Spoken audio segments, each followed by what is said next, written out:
அவர் எப்பொழுது நம்மளோட கொம்பை உயர்த்துவார்னா, என்னுடைய கொம்பு ஆண்டவராகிய இயேசு கிறிஸ்து அப்படின்னு அறிகிற அறிவு நம்மளுக்கு எப்போ வருதோ அப்பொழுது நம்மளுடைய கொம்பை உயர்த்துவார். ஏன்னா அவர் தான் அந்த ரட்சணை கொம்பு, மீட்பின் கொம்பே அதான். அவர் நம்ம கூட இருக்கும் போது நமக்கு என்னதான் இருக்கும், அந்த மீட்பின் ஒரு கொம்பை நமக்கு தர தேவன் அவரா இருக்கிறார். நம்ம நம்பணும். என்ன நம்பணும்? ரட்சணிய கொம்பு என் கூட தான் இருக்கிற, என்னை விட்டு விலகல. பிரச்சனை வந்தா ஏசப்பா என் கூட இருக்க மாட்டீங்களா நம்ம கேட்டிருப்போம்.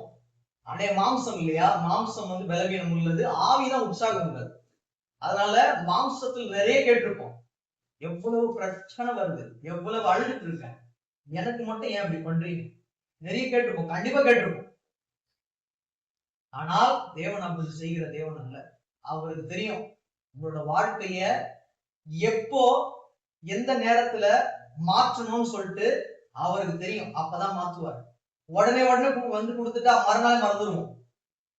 காலையில எப்படி வந்து சூரியன் வந்து மாலையில மறைஞ்சு போதோ அது போல அவர் நன்மை கொடுத்துட்டாருன்னா ஆண்டவர் இயேசு கிறிஸ்துவ வந்து மறந்துடுவோம். அதான் கேட்டது கொடுத்துட்டாரு,